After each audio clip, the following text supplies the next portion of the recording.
The Sword of Allah, an epic tale of Khalid ibn al-Walid. Part 1. The Forging of Steel.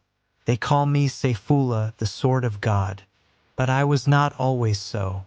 There was a time when my blade sang for different masters, when my heart beat with the pride of the Quraysh, and when the very name that would one day echo through the corridors of history was whispered only in the tents of Mecca's nobility. I am Khalid ibn al-Walid, son of al-Walid ibn al-Mughira. And this is the tale of how a man forged in the fires of Jahiliyyah became an instrument of the divine will. The desert wind carries memories like grains of sand, each one cutting, each one true. I remember the weight of my first sword, how my father's calloused hands guided mine along the blade's edge, teaching me the song of steel on stone. I was born into privilege, into power, into a lineage that traced itself back to the very foundations of our people. The Banu Makhzum were not merely tribe. We were the beating heart of Quraysh, the keepers of warfare, the masters of the martial arts that kept our people free and feared across the Arabian wastes. My father, al-Walid, was a giant among men, both in stature and in reputation. His wealth was legendary, his influence undeniable. He commanded respect through the sheer force of his presence, and I, his son, was molded in his image. From my earliest memories, I understood that I was destined for greatness, that the blood running through my veins carried the weight of expectation and the burden of honor. The training grounds of my youth were the rocky valleys outside Mecca, where the sun beat down with merciless intensity, and where boys became men through sweat, blood, and determination. My instructors were the finest warriors the Quraysh could offer, veterans of countless raids and tribal conflicts. They taught me not merely how to wield a sword, but how to read the language of battle. The subtle shifts in an opponent's stance, the momentary hesitation before a strike, the rhythm of combat that flows like poetry through the limbs of those who truly understand war's deadly dance. I excelled at everything: swordsmanship, spear throwing, archery, horseback riding. Each discipline became an extension of my being. But it was tactics, strategy, the chess game of warfare played out on fields of sand and stone, that truly captured my soul. I would study the terrain for hours, imagining phantom armies, plotting their movements, finding the weaknesses in their formations. My mind became a battlefield unto itself, constantly engaged in the eternal struggle between force and cunning. By the time I reached manhood, my reputation had spread throughout Mecca. Khalid ibn al-Walid, they said, was a warrior born, a commander destined to lead the Quraysh to glory. I embraced this identity with the fierce pride of youth, unaware that the foundations of my world were already beginning to crack. Then came Muhammad. At first, he was merely an oddity, another voice in the marketplace speaking of things that seemed distant and strange. One God, he proclaimed, where we had many; submission to Allah, where we had known only the freedom of our own will; justice and equality, where we had known only the rigid structures of tribe and clan. I dismissed him, as did most of my peers. We had our gods, our traditions, our way of life that had sustained us for generations. What need had we for change? But Muhammad was persistent, and his message began to take root. Slowly at first, then with gathering momentum, people began to listen. Not the powerful, not the wealthy. They remained skeptical, threatened by words that challenged their authority. No, it was the slaves, the poor, the marginalized who heard in Muhammad's voice something they had never known: hope. I watched with growing concern as this new faith, Islam they called it, spread through Mecca like fire through dry brush. It was a threat, clearly, to everything we held dear: our commerce, built on the pilgrimages to our God's shrines, would crumble. Our social order, refined through centuries of tribal law, would dissolve. Our very identity as Quraysh, as Arabs, as free men, seemed under assault. And so, when the elders of Quraysh decided that Muhammad and his followers must be opposed, I stepped forward willingly. I was young, strong, burning with the righteous fury of a man defending his heritage. If Islam was to be stopped, who better to stop it than Khalid ibn al-Walid, the finest warrior of his generation? The early persecutions are memories stained with shame now, though I did not see them as such then. We harassed the Muslims, beat them in the streets, subjected them to humiliations that I believed were justice but now recognized as cruelty.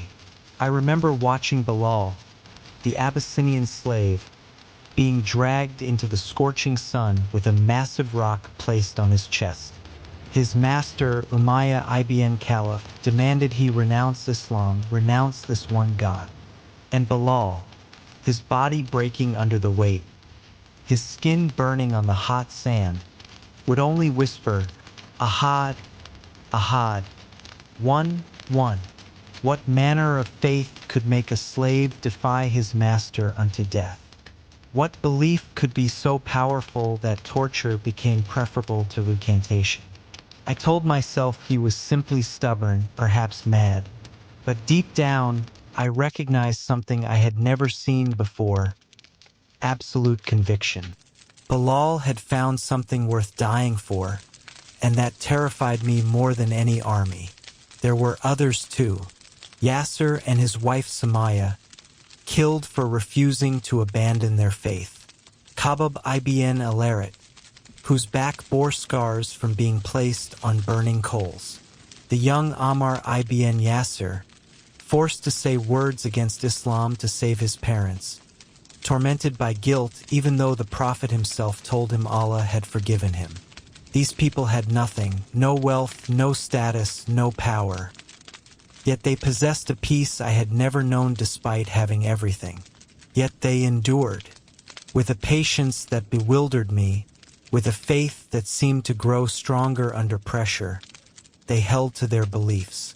Even when we killed some of them, even when we drove others into exile, still they would not renounce their God. It was maddening and fascinating. At night, alone in my chambers, I would think about them. What did they see that I could not? What truth had they discovered that made earthly suffering meaningless? I pushed these thoughts away, buried them under layers of tribal loyalty and personal pride. But they were there, growing like seeds in dark soil, waiting for the right moment to sprout. Part 2. The Storms of War. The Prophet and many of his followers fled to Medina, seeking refuge among the tribes there. We thought ourselves rid of them, thought the problem solved. How foolish we were. In Medina, Islam did not wither, it flourished. Protected by new allies, free to practice their faith openly, the Muslims grew in strength and number. And more troubling still, they began to organize themselves not merely as a religious community, but as a political and military force. When the caravan raids began, when our commerce came under threat, the Quraysh could no longer ignore the challenge. War was inevitable. The Battle of Badr should have been a simple matter. We outnumbered them 3-1. Our warriors were better equipped, better trained, better bred for combat. Yet we lost. Against all reason, against all odds, we were defeated by this ragtag collection of believers led by a merchant-turned-prophet. The humiliation burned. 300 Muslims had beaten nearly 1,000 Quraysh warriors. The cream of our fighting men lay dead on the field, including many of my kinsmen and friends. Abu Jahl, one of Muhammad's fiercest opponents, was among the fallen. The shockwaves rippled through Mecca. How had this happened? What power did these Muslims possess that could overcome such material disadvantage? I burned for revenge. We all did. And so, when Abu Sufyan called for a second expedition to Medina, I volunteered immediately. This time there would be no mistakes. This time the full might of the Quraysh would be brought to bear. This time I would personally ensure that Muhammad and his followers paid for their audacity. The Battle of Uhud began with all the promise of redemption. I was given command of a cavalry unit, positioned on the flank with orders to wait for the opportune moment to strike. From my vantage point on that rocky hill, I watched as the battle unfolded below. Initially, the Muslims held their ground, their discipline impressive for such an inexperienced force. Our superior numbers told, however, and gradually we began to push them back. Then I saw it, the gap in their line. A group of archers Muhammad had stationed on a hill abandoned their position, descending to collect plunder from what they thought was a defeated enemy. It was the opening I had been waiting for. Without hesitation, I wheeled my cavalry around the hill and charged into the exposed Muslim flank. The impact was devastating. We crashed into their ranks like a wave against sandcastles, shattering their formation, spreading panic and chaos. I fought like a man possessed, my sword finding flesh again and again, my voice hoarse from shouting commands to my men. The Muslims had made a fatal error, and I was capitalizing on it with every ounce of skill I possessed. I remember the face of one young Muslim warrior who turned to meet my charge. He couldn't have been more than 20, his beard still sparse, his eyes wide with sudden realization that death was upon him. Our swords met once, twice, and then mine found the gap in his defense. As he fell, I heard him whisper, "La ilaha illallah." There is no God but God. Not a scream, not a curse, but a prayer. Even in death, these people clung to their faith. The battle became a blur of movement and violence. Blood slicked the ground, making footing treacherous. The air filled with the screams of dying men and horses, the clash of steel on steel, the meaty thump of blades finding flesh. I was in my element, years of training and natural talent combining into something that transcended mere skill. I was death incarnate, the instrument of Quraysh vengeance. We drove deep into the Muslim army, cutting down everyone in our path. I saw familiar faces among the Muslims, men I had known in Mecca, former friends and trading partners who had converted. Some I killed myself, others fell to my warriors. Each death should have felt like justice, like righteousness, but something felt hollow at the core of it all. The Prophet himself was wounded, his tooth broken, blood streaming down his face. I saw him surrounded by a tight knot of companions, men who threw themselves between him and our swords without hesitation. Abu Bakr was there, elderly but fierce in defense of his friend. Ali ibn Abi Talib fought like a demon, his sword weaving patterns of death around the Prophet. For a moment I thought we had him, thought that this would be the day Islam died. But somehow, Muhammad's closest companions rallied around him, forming a defensive circle that held long enough for the Muslims to regroup and withdraw to higher ground. We had won a tactical victory, the field was ours, the Muslims were in retreat, but we had not destroyed them, and Muhammad lived. As I surveyed the carnage, something strange occurred. Amid the triumph, amid the satisfaction of a battle well fought, I felt a hollowness.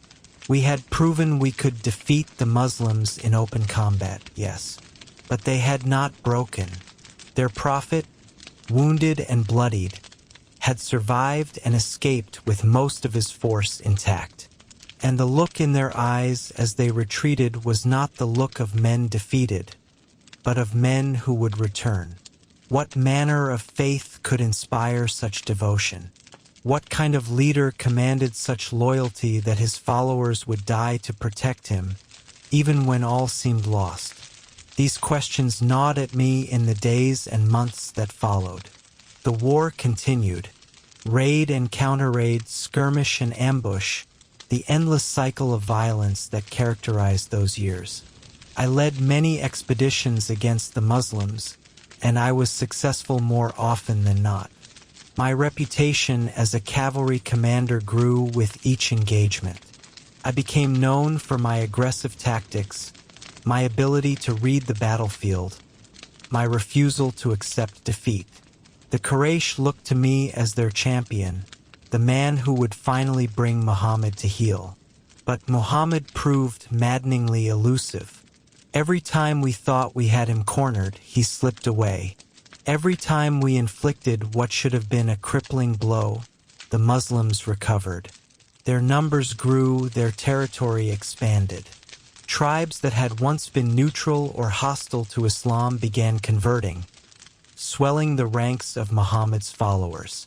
The balance of power in Arabia was shifting, and there was nothing I could do to stop it. The Battle of the Trench was perhaps the most frustrating campaign of my life. The Muslims, anticipating our assault on Medina, had dug a massive defensive trench around the city, an unprecedented tactic in Arabian warfare. For days, we sat outside those fortifications, unable to bring our superior numbers to bear, unable to force a decisive engagement. I probed for weaknesses, attempted several crossings with small cavalry units, but each time the Muslims repelled us. Muhammad had learned from Uhud. He would not give us the open battle we desired. Eventually, the coalition of tribes Abu Sufyan had assembled began to fracture. Supplies ran low, morale deteriorated, and the harsh desert weather sapped our will to fight. We withdrew again without achieving our objective. It was not a defeat in the traditional sense. We had not been routed from the field, but it felt like one. The Muslims had withstood the combined might of the Quraysh and their allies. Their confidence grew with each of our failures. Part 3. The Breaking of Pride. It was after the trench that I began to truly question. Not openly. I was still Khalid ibn al-Walid, champion of the Quraysh, implacable enemy of Islam. But in the quiet moments, when I was alone with my thoughts, doubts crept in like shadows at dusk. We had thrown everything at the Muslims, our wealth, our warriors, our alliances. We had the advantage in every conventional measure of military power. Yet we had not won. More than that, we seemed to be losing. Territory that had been under Quraysh influence for generations was slipping away. Tribes that had always looked to Mecca for leadership were now looking to Medina. The old order was crumbling, and all our swords could not hold it together. I began to study my enemy more carefully, not just their tactics on the battlefield, but their society, their organization, their beliefs. What I discovered disturbed me, though not in the way I expected. The Muslims were disciplined, united in a way that our tribal confederations had never been. They shared a common purpose, a common identity that transcended clan and blood. They were willing to sacrifice personal interest for communal good. And most troubling of all, they seemed genuinely happy, genuinely fulfilled, in ways that I, for all my success and status, had never quite managed. The Treaty of Hudaybiyah in the 6th year after the Hijra marked another turning point. Muhammad led a large group of Muslims to Mecca, ostensibly to perform pilgrimage. We denied them entry, and after tense negotiations, a treaty was hammered out. On its face, the treaty seemed favorable to us. The Muslims would return to Medina without performing their pilgrimage, and there would be a 10-year truce. Many of Muhammad's followers were disappointed, feeling they had given too much. but I recognized it for what it was, a masterstroke. The treaty legitimized the Muslims as a political entity, placing them on equal footing with the Quraysh. It opened channels of communication between Mecca and Medina. And most importantly, it gave Islam time to consolidate, to grow, to spread its message without the constant threat of war. In the months following Hudaybiyah, I watched as tribe after tribe embraced Islam. The peace allowed Muhammad's message to reach people who had previously been too afraid or too preoccupied with conflict to consider it. And those who converted became zealous advocates, spreading the faith further still. It was like watching a dam break, a flood that no amount of martial prowess could hold back. I began to feel like a relic, a warrior without a war worth fighting. What was I defending anymore? The idols in the Kaaba that, if I was honest with myself, I had never truly believed possessed divine power? The economic system that enriched a few at the expense of many? The tribal hierarchies that seemed increasingly arbitrary and unjust when compared to the egalitarian principles Muhammad preached? My friend Ammar ibn al-As, another Quraysh warrior, approached me one day as we sat watching the caravans pass through Mecca. "Khalid," he said, his voice low so others would not hear, "how much longer do we fight the inevitable?" I knew what he meant, though I dared not voice it. "We fight as long as there is something worth fighting for," I replied, but the words sounded hollow even to my own ears. "And is there?" he pressed. "Look around you, Khalid. Look at what Mecca has become. We persecuted the weak, we killed the innocent, we broke every code of honor our ancestors held dear, all to preserve power for its own sake. Meanwhile, Muhammad offers something we never have: purpose, community, justice. Perhaps we have been fighting for the wrong side." Those words haunted me for weeks. Ammar was right, though it took me time to fully admit it. I had been so focused on winning battles that I had lost sight of what those battles meant. I had been so committed to defending the status quo that I had never questioned whether it deserved defending. The evidence was all around me. The Muslims treated their slaves with kindness, often freeing them. We treated ours as property. The Muslims shared their wealth with the poor. We hoarded ours.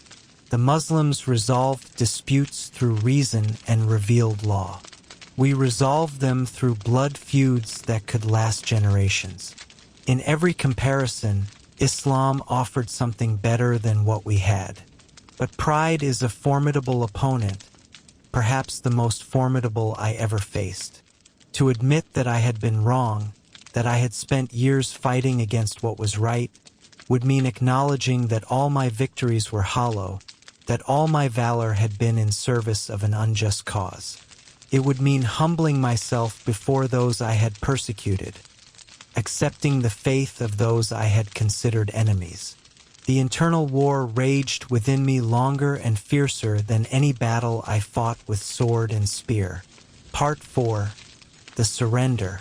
It was Khalid ibn al-Walid, my brother, who finally pushed me toward the truth. He had converted to Islam some time before and had written me letters urging me to consider Muhammad's message. I had dismissed them initially, even mocked him for his weakness in succumbing to the Prophet's words. But now, reading his letters again with eyes newly opened, I saw not weakness but courage. The courage to admit error, to change, to embrace something greater than oneself. In the 8th year after the Hijra, I made my decision.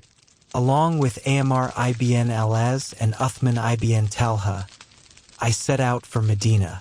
The journey was long, and every step felt like walking against a powerful current. My pride screamed at me to turn back, to maintain my position as the courageous champion. But something deeper, something I had long ignored, pulled me forward. We arrived in Medina as the sun was setting, painting the sky in shades of orange and crimson. The city was different from Mecca, less grand perhaps, but more vital, more alive. People moved with purpose through the streets, greeting each other with genuine warmth. There was an energy here, a sense of community that I had never experienced in my hometown. Muhammad received us in the mosque, a simple structure that nevertheless felt more sacred than any temple I had known. He sat among his companions, neither elevated above them nor distinguished by special dress. Yet his presence commanded the space in a way that required no physical trappings of power. Abu Bakr sat to his right, Umar ibn al-Khattab to his left. Both men I had fought against and who now watched my approach with expressions I could not quite read. Hope mixed with wariness, perhaps. The other companions filled the mosque. Men whose faces bore the scars of battles I had inflicted upon them. There was Ali, the Prophet's cousin, whose prowess in combat I had witnessed firsthand at Uhud. Uthman, who had married 2 of the Prophet's daughters. Sa'd ibn Abi Waqqas, one of the finest archers in Arabia. Talha and Zubair, warriors whose courage matched their faith. And others, so many others, men who had every reason to hate me for the pain I had caused them and their community. Yet not one face showed hatred. Curiosity, yes. Wonder, perhaps. But not hatred. When I approached him, prepared to kneel and declare my submission to Allah and acceptance of Muhammad as his messenger, the Prophet stood and came to me. The distance he crossed was perhaps 10 paces, but it felt like he was bridging an infinite chasm, the chasm between who I had been and who I might become. He embraced me before I could speak, and I felt tears, unbidden, unexpected, streaming down my face. Strong men do not cry, my father had taught me. Warriors do not show weakness. But in that moment, I was neither strong nor weak. I was simply a man finally coming home after a long journey through darkness. "Welcome, Khalid," he said, his voice warm and gentle, carrying none of the rebuke I deserved. "Allah has been guiding you to this moment for a long time. I have seen your courage on the battlefield, and I have prayed that such courage would one day be directed toward the truth. My prayers have been answered. I managed to find my voice, though it cracked with emotion. I have opposed you, fought you, tried to kill you. I have blood on my hands, the blood of your companions. How can you welcome me? How can they?" I gestured to the assembled men, these people I had wronged so grievously. Muhammad's smile was radiant, transforming his face with an inner light that had nothing to do with physical features. "The past is washed away by Islam, Khalid. You come to us now not as an enemy, but as a brother. And we have great need of brothers like you." He placed his hand on my shoulder, and I felt the weight of judgment I had been carrying suddenly lift. Every man who comes to Islam comes from his own journey. Some of us were raised in it, some found it through study, some through signs and wonders. You found it through trial and error, through testing Islam against every weapon you possessed and finding it unbreakable. That is not a path to be ashamed of. It is simply your path. Abu Bakr approached then, his weathered face creased with joy. This man whose daughter I had insulted in my youth, whose steadfastness to Muhammad the First had mocked, now took my hand. "I remember you as a boy, Khalid," he said. "Even then you were destined for greatness. We just did not know what form that greatness would take. Now we do. Welcome, brother." Umar was less effusive but no less sincere. He studied me with those piercing eyes that missed nothing. "You can fight," he said simply. "Now you will fight for something that matters. See that you do not waste this second chance Allah has given you." The other companions came forward, one by one, to welcome me. Some I had wounded in battle, others I had persecuted in Mecca, still others I had opposed indirectly through my role in Quraysh politics. Yet each one greeted me as a brother, forgiving without reservation, accepting without condition. It was overwhelming, humbling in ways I had never experienced. He placed his hand on my shoulder. "You are the sword, Khalid, but you have been pointing in the wrong direction. Now we shall set you toward your true purpose." The conversion ceremony was simple but profound. I testified that there is no God but Allah and that Muhammad is his messenger. With those words, the weight I had been carrying for months, perhaps years, lifted. I felt reborn, remade, as though I had been living in darkness and had suddenly stepped into sunlight. But transformation is never complete in a moment. The weeks and months that followed were a period of intense learning and adjustment. I had to relearn everything, not the techniques of warfare, but the purposes behind it. Violence, I came to understand, was not an end in itself but a tool to be used only when necessary, only in defense or in the establishment of justice. The Muslims did not fight for glory or plunder or tribal supremacy. They fought for the right to worship freely, for the protection of the oppressed, for the spread of truth.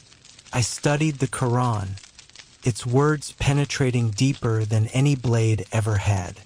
I learned the prayers, the rituals, the ethics that govern Muslim life. And I watched Muhammad, studying his character as I had once studied his tactics. What I found was a man of extraordinary patience, wisdom, and compassion. He was a warrior when he needed to be, yes, but he was also a peacemaker, a judge, a teacher, a friend. He embodied the message he preached in ways that made hypocrisy impossible. It was Muhammad who gave me the title that would define my legacy. "You are Sayfullah," he told me one day, "the sword of God. Allah has sharpened you through years of trial and error, and now you shall be wielded in his cause." I bowed my head, accepting the honor and the burden it carried. "I am your instrument," I said. "Command me, and I shall obey." The Prophet's eyes held a mixture of satisfaction and solemnity. "You will face many battles, Khalid, some with enemies of Islam, some with yourself.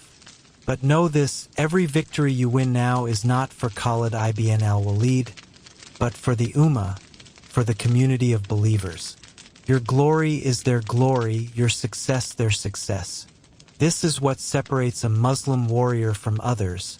We fight not for ourselves, but for something infinitely greater."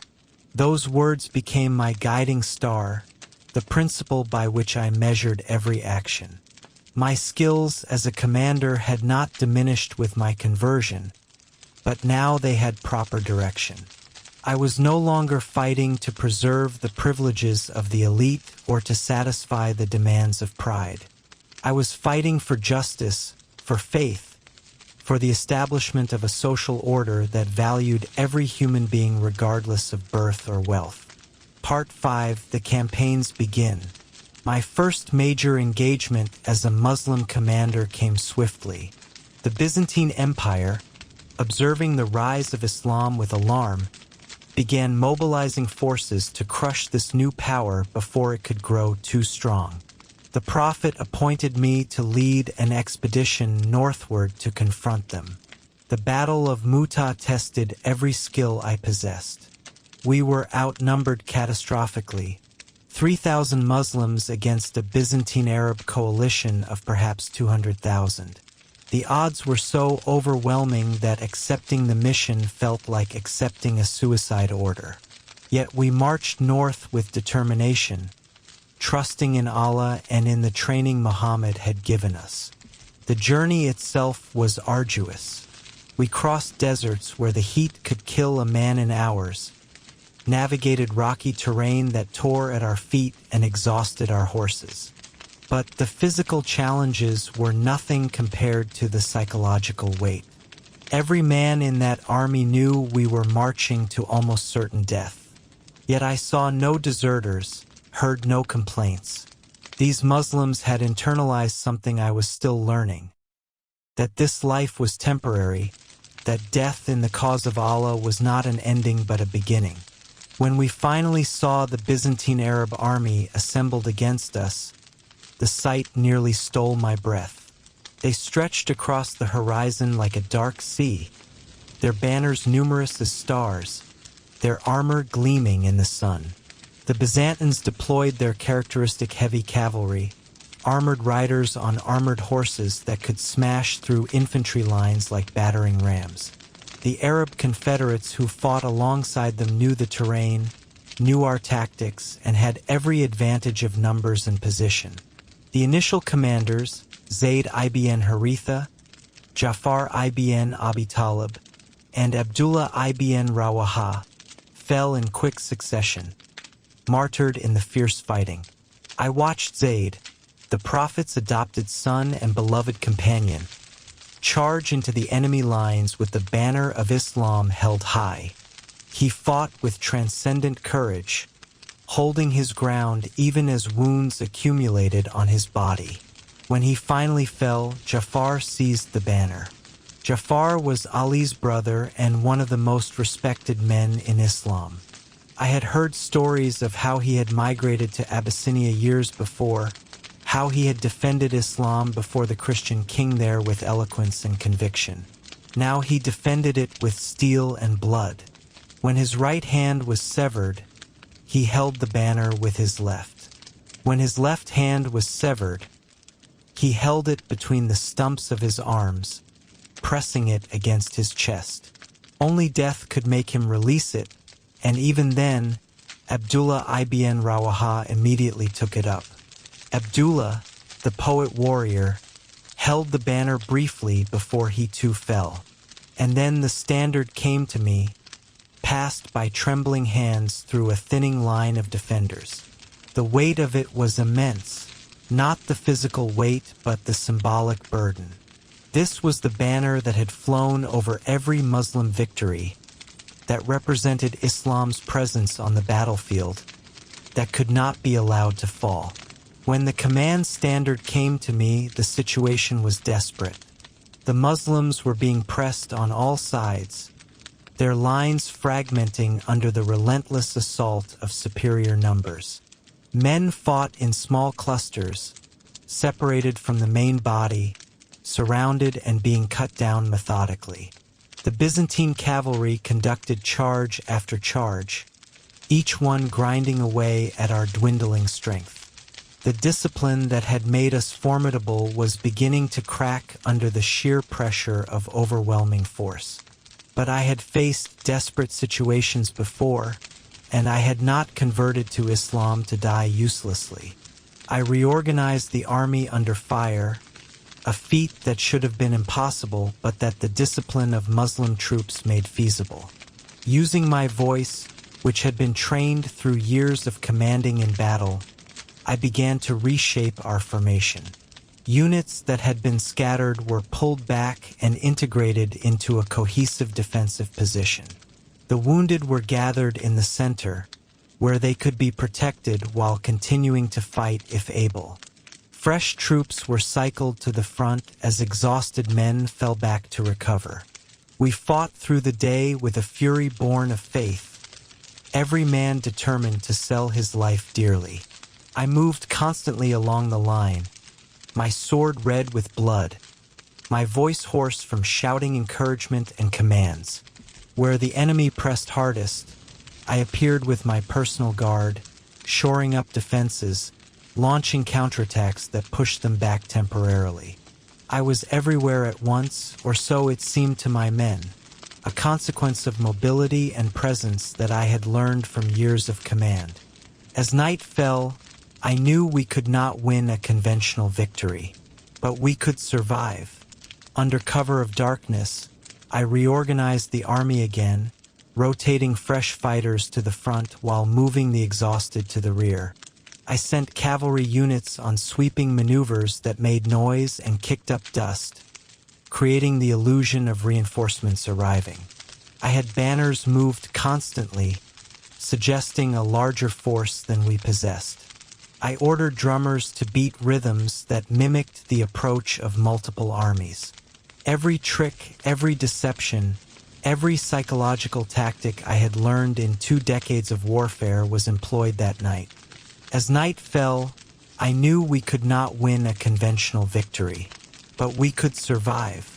Under cover of darkness, I reorganized the army again, rotating fresh fighters to the front while moving the exhausted to the rear. I sent cavalry units on sweeping maneuvers that made noise and kicked up dust, creating the illusion of reinforcements arriving. I had banners moved constantly, suggesting a larger force than we possessed. At dawn, when the Byzantines resumed their attack, they found an army that looked and sounded different from the one they had been fighting the previous day. Confused, uncertain about what forces might be lying in wait, they hesitated.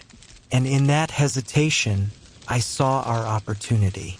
I ordered a controlled withdrawal, maintaining formation while falling back toward Muslim territory. The Byzantines pursued, but cautiously, unwilling to overextend.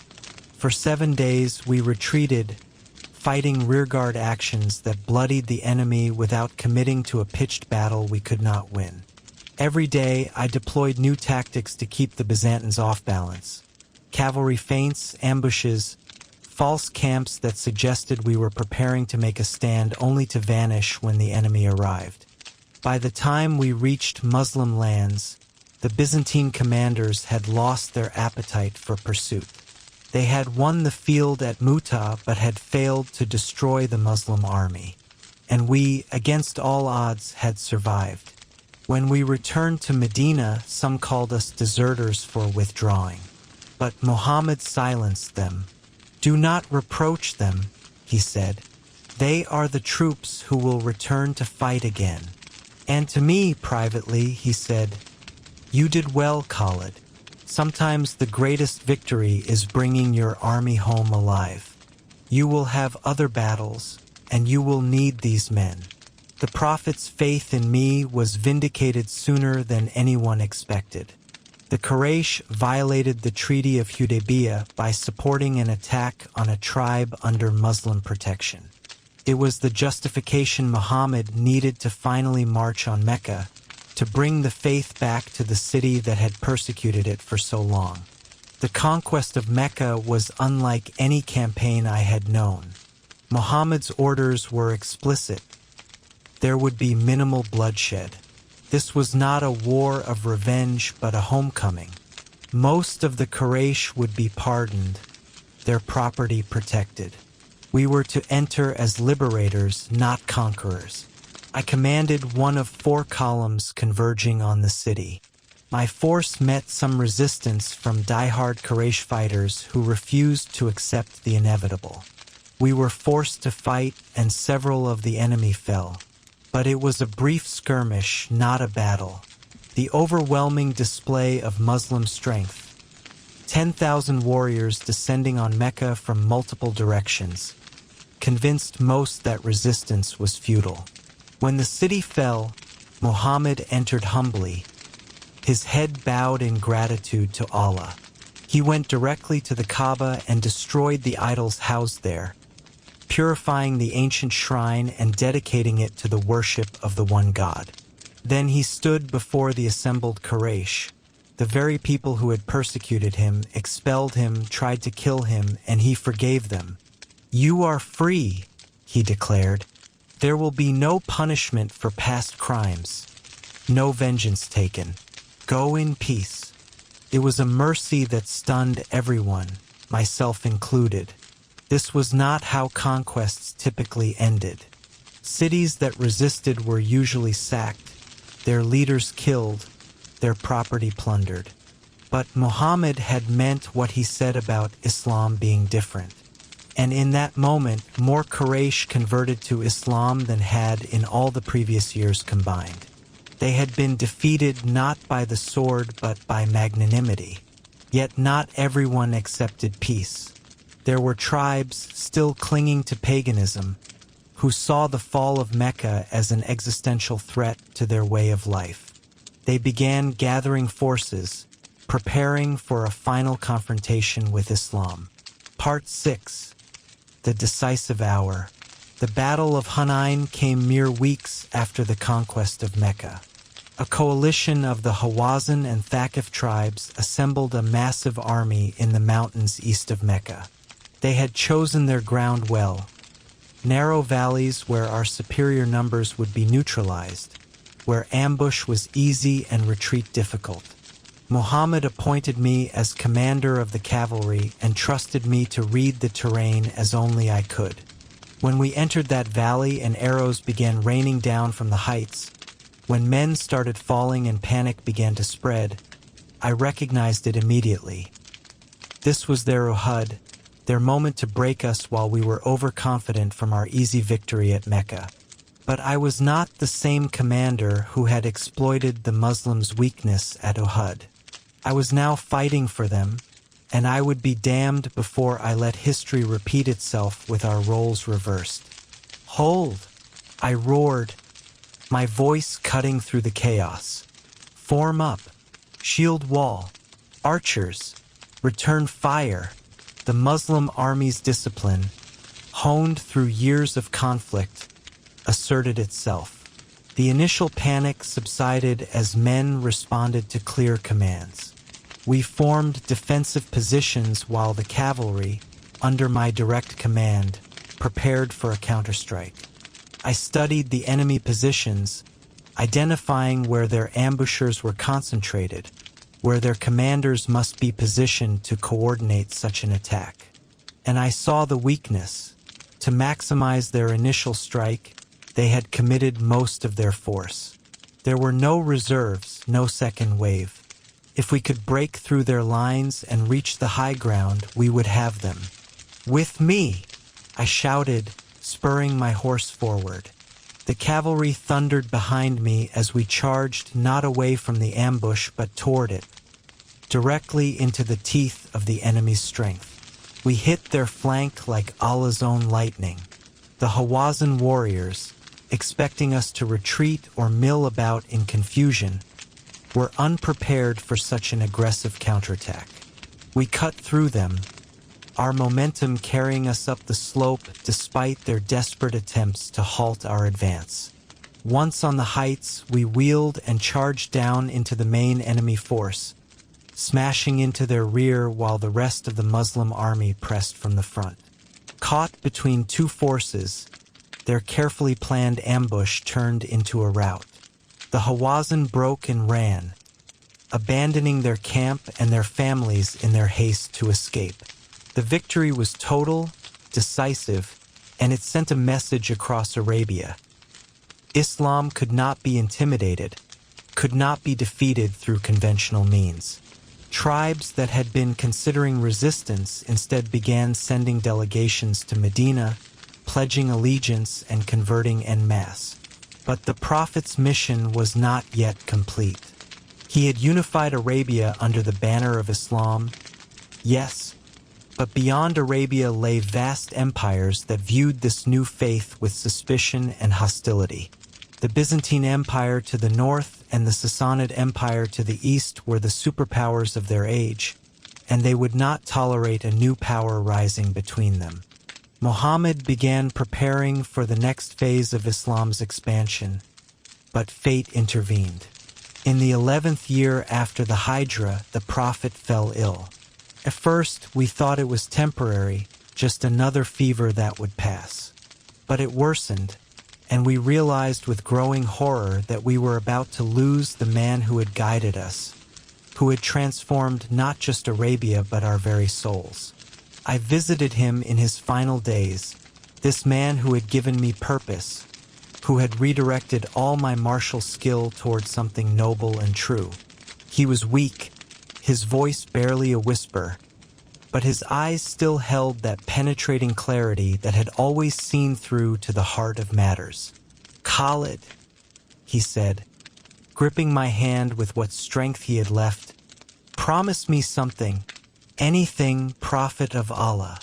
The Ummah will face trials after I am gone. There will be those who try to break away who never truly believed. You must hold the faith together. You are the sword, and the Ummah will need you in the days ahead.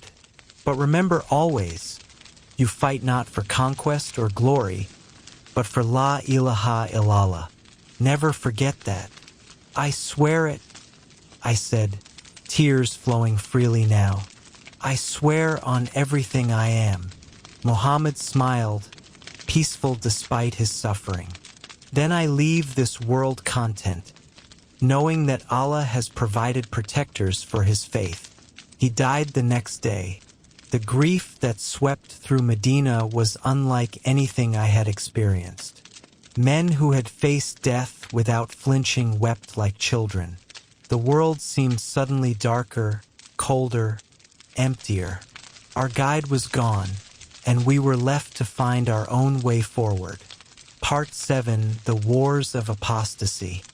Abu Bakr, the Prophet's closest companion, was elected as Caliph, the leader of the Muslim community.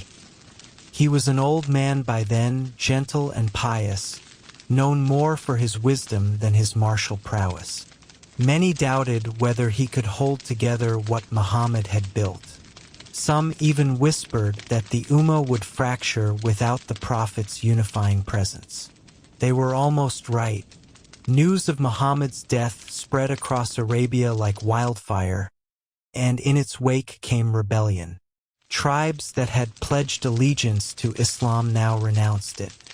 False prophets arose, claiming divine revelation for themselves. Whole regions that had been pacified began withholding the zakat, the charitable tax that funded the Muslim state. It was as if Muhammad's death had been a dam breaking, releasing all the centrifugal forces he had held in check. Abu Bakr fait en impossible situation. The Muslim heartland, Mecca and Medina, was secure, but everywhere else was in chaos. Some of his advisors counseled accommodation, suggesting that we should accept token allegiance from the tribes without insisting on full Islamic observance. Better to maintain nominal unity, they argued, than risk civil war. But Abu Bakr was made of sterner stuff than people realized. "By Allah," he declared, "if they withheld even a rope that they used to give to the Prophet, I would fight them for it." He summoned me to his presence and gave me the most critical command of my career: pacify Arabia, restore Islam's authority, and crush the apostasy by any means necessary. I assembled an army, drawing on the veterans of Muhammad's campaigns and adding new recruits who had recently converted. We would need every man.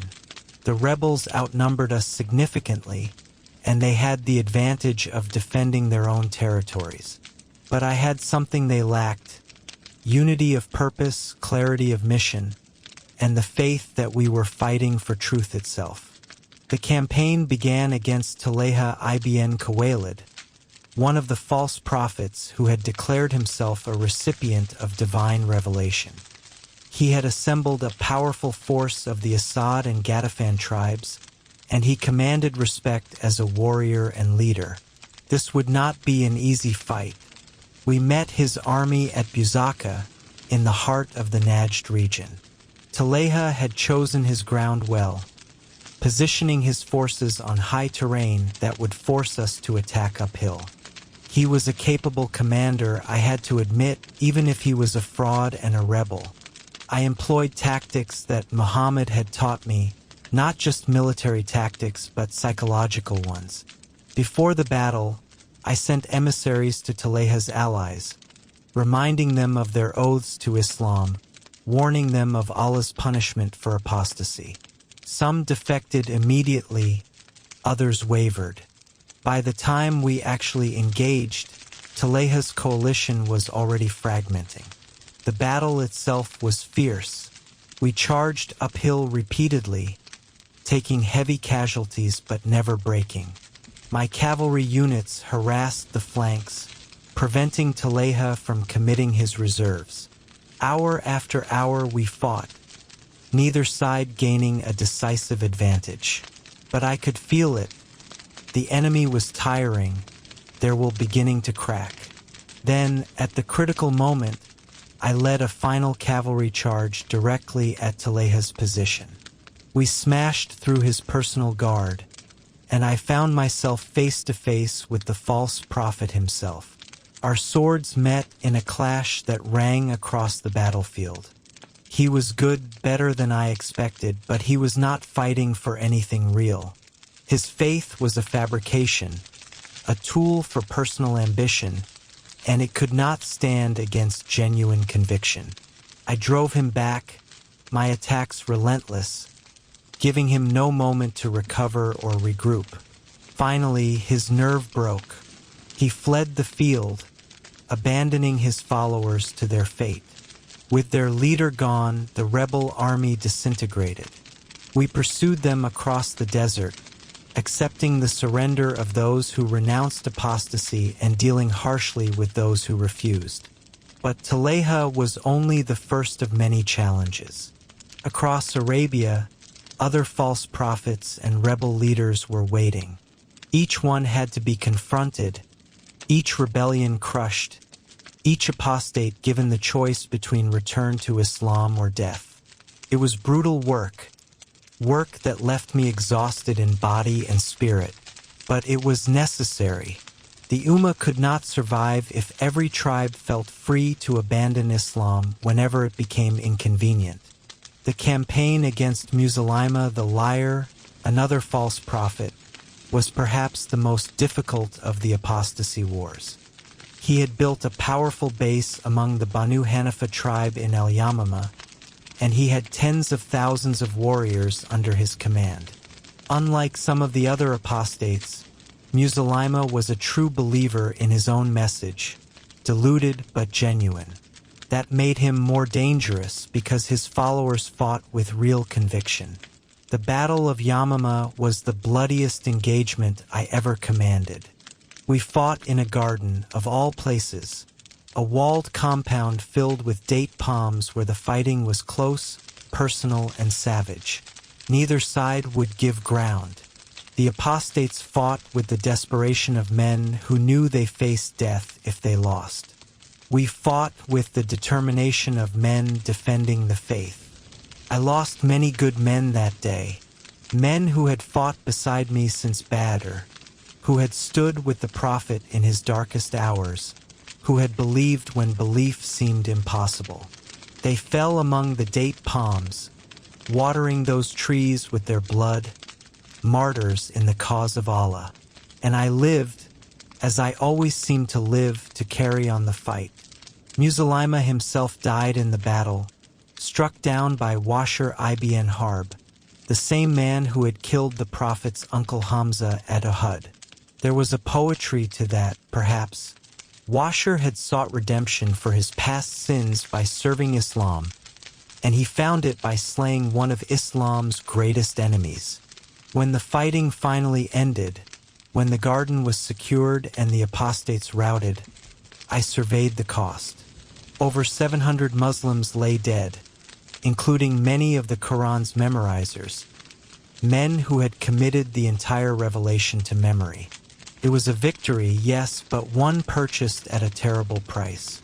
The apostasy wars consumed a year of my life, a year of nearly constant combat as I led the Muslim army from one rebellion to another. We fought in the deserts of Najd, the mountains of Yemen, the coasts of Oman. Everywhere that Islam's authority was challenged, we appeared with overwhelming force and unshakable resolve. And slowly, painfully, Arabia was pacified. The tribes that had rebelled were subdued. The false prophets were dead or fled. The zakat was collected once more. The Ummah held together, bloodied but intact. Abu Bakr's determination had been vindicated, and the faith Muhammad had established survived its first great crisis. But I was no longer the young warrior who had once fought for the glory of the Quraysh. I was scarred inside and out by the battles I had fought. I had killed men I had once known, crushed rebellions among tribes that included kinsmen and old friends. The necessities of leadership had forced me to make choices that haunted my dreams. Yet I did not regret. This was the burden the Prophet had placed upon me, the duty that came with being the sword of Allah. Part 8. The Persian Thunder. With Arabia secure, Abu Bakr turned his attention outward. The Sassanid Empire, one of the ancient powers of the world, lay to the east. For centuries, Persia had dominated the region, its armies legendary, its wealth beyond measure, its culture refined and ancient. They viewed the Arabs as desert barbarians, barely worth noticing. They would learn their error. The Caliph summoned me to Medina and gave me a new command: invade Iraq, the western frontier of the Persian Empire. It seemed an impossible task. The Persians could field armies that dwarfed anything Arabia could muster. They had armored cavalry that crashed through infantry like waves through sand. They had fortified cities that had never fallen to siege. They had generals who had studied warfare since before I was born. But they had never faced an army united by faith, led by commanders who viewed death in battle as the highest honor, fighting for a cause that transcended material gain or earthly glory. They had never faced Islam, and they had never faced me. I assembled an army of 18,000 warriors, veterans of the Apostasy wars mixed with eager new converts burning to prove themselves. We marched into Iraq in the 13th year after the Hijra, and the Persian commanders initially dismissed us as another border raid, a minor irritation to be swatted away by local garrisons. Their first mistake was underestimating us. The Battle of Chains, so named because the Persian infantry literally chained themselves together to prevent retreat, taught them the folly of that assumption. I had my cavalry conduct a night march around the Persian position, hitting them at dawn from an unexpected direction while our main force pinned them in place frontally. Unable to maneuver due to their chains, unable to retreat, they were slaughtered to the last man. It was brutal, but it was necessary to send a message. We were not raiders to be ignored, but an invasion force to be feared. Victory followed victory as we pushed deeper into Iraq. At the Battle of River, I employed a tactic that became my signature in the Persian campaigns. I had my men seize the boats the Persian army needed to retreat, then launched an all-out assault that drove them into the river where many drowned or were cut down as they tried to swim to safety. At the Battle of Walaja, I executed a double envelopment that would have made Hannibal proud, catching the Persian army between the hammer of my cavalry and the anvil of my infantry. But my greatest tactical achievement came at the Battle of Allies.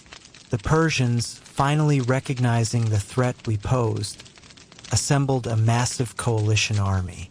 They recruited Arab Christian tribes who had no love for Islam, and they brought in elite units from deep within the empire. The force they gathered numbered perhaps 60,000 men, more than triple our strength. I knew we could not win through force alone. I needed deception, psychology, warfare conducted as much in the minds of our enemies as on the physical battlefield. So I did something audacious. I split my already outnumbered force, sending a detachment under a trusted lieutenant on a visible march north. The Persians, assuming this was my main force, shifted to intercept them. Meanwhile, I led the bulk of my army on a forced march through the desert, circling around the Persian position. We traveled by night, rested during the day, maintained strict silence. It was agony. Men and horses pushed to the limits of endurance, the desert heat oppressive, water scarce. But when we emerged behind the Persian army, having completed what should have been an impossible maneuver, the shock on their faces made every hardship worthwhile. We attacked at dawn, catching them completely unprepared. At the same time, my northern force wheeled around and struck from their front. The Persians found themselves fighting on two fronts, their carefully planned defensive positions useless. The battle turned into a rout, and the rout into a massacre. For 2 days, we pursued the fleeing Persians, cutting down men too exhausted to resist. The casualties were so great that a stream near the battlefield ran red with blood for days afterward. It was given a new name, the River of Blood. The victories mounted, but each one brought diminishing returns. The Persians began learning from their defeats, adapting their tactics. They stopped meeting us in open battle and instead fortified their cities, forcing us to conduct sieges for which we were poorly equipped. They used their superior numbers to conduct raids on our supply lines, forcing us to garrison territory we had conquered. And they began deploying elephants, war elephants that terrified our horses and broke our formations. The climactic confrontation came at the Battle of Bridge. I was not present for this engagement. I had been recalled to Arabia to deal with administrative matters, but my replacement, Abu Ubaid, faced a Persian army that included elephants and cavalry in unprecedented numbers. The Muslims fought valiantly but were overwhelmed. Abu Ubaid died along with thousands of our warriors. It was the first major defeat we had suffered since invading Iraq. When I returned and learned of the disaster, I felt the old familiar anger rising. But it was different now, tempered by faith and wisdom. This was not personal pride stung by defeat, but determination to avenge fallen brothers and complete the mission we had been given. I reorganized the army, integrated the survivors from Bridge with fresh troops from Arabia, and set out to confront the Persian general who had defeated us. A man named Bahman Jadwaya, a veteran commander who finally seemed to understand how to fight us. We met at the Battle of Buwaib. Bahman had learned from his victory at Bridge and deployed his forces expertly, using the terrain to neutralize our cavalry advantage. For most of the day, the battle hung in balance, neither side able to gain a decisive advantage. But I had learned something too: patience. I waited, watching, looking for that one moment when the enemy's discipline would slip, when an opportunity would present itself. It came in the afternoon when one of Bahman's subordinates, eager for glory, launched an unauthorized charge, created a gap in the Persian line just for a moment. But a moment was all I needed. I led a cavalry charge directly into that gap, splitting the Persian army in two. The coordination that had made them so formidable earlier in the day collapsed. Units found themselves isolated, surrounded. The orderly retreat Bahman tried to organize turned into a panic. Bahman himself died in the fighting, struck down as he tried to rally his men. With their general dead and their army shattered, the Persians abandoned the field. We had avenged Bridge and reasserted our dominance over Iraq. Part 9, the greatest victory. But Iraq was only the beginning. Abu Bakr died after a short illness, and Umar ibn al-Khattab became the second caliph. Umar was different from Abu Bakr, harsher, more austere, absolutely uncompromising in matters of faith. He also thought strategically on a scale that dwarfed anything we had attempted before. He envisioned not just conquering Iraq, but dismantling the entire Persian Empire, establishing Islam as the dominant power from Arabia to the borders of India. And he wanted me to lead the invasion of the Persian heartland. The challenge was unprecedented. The Sassanid Emperor Yazdijerd III had assembled the largest army Persia had ever fielded estimates ranged from 60,000 to over 100,000 warriors, the cream of Persian nobility, the elite guard units, contingents from every satrap and province. They had elephants, armored cavalry, artillery that could hurl projectiles capable of smashing through fortifications. And they had chosen the battlefield carefully, a place called Qadisiyyah, where they could deploy their forces to maximum advantage. I arrived at Qadisiyyah with perhaps 30,000 men. On paper, we were doomed. The Persians outnumbered us, out-equipped us, had better supply lines, and were fighting on familiar terrain. Any rational assessment of the situation would have concluded that we should retreat, wait for reinforcements, perhaps avoid battle entirely.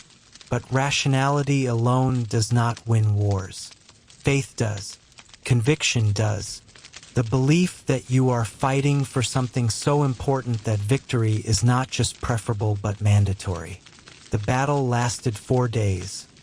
4 days of almost continuous fighting that pushed every man to the limits of human endurance.